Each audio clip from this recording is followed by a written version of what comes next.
So here's how to checkmate with the queen.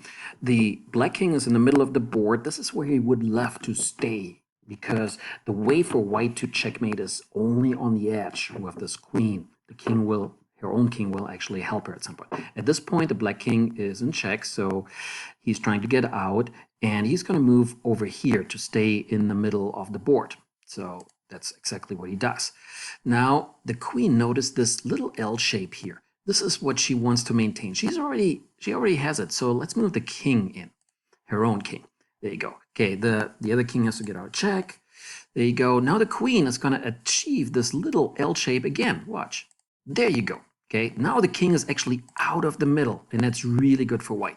White wants to have the king towards the edge. And notice the little L shape again.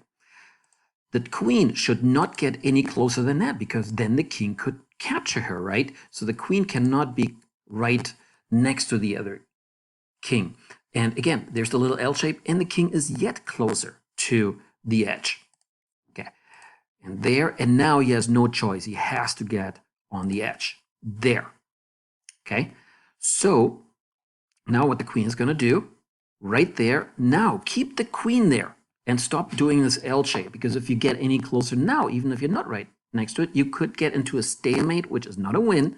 It's actually a draw. So you wouldn't win the game, but you want to win the game. At this point, the king has to help her, so her own king.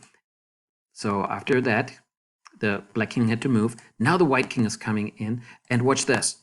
Immediate checkmate. Why was the queen allowed to go right next to the other king? Because she's protected by her own king, so she cannot be captured. And that is one way of checkmating the other king with just a queen and, of course, your own king.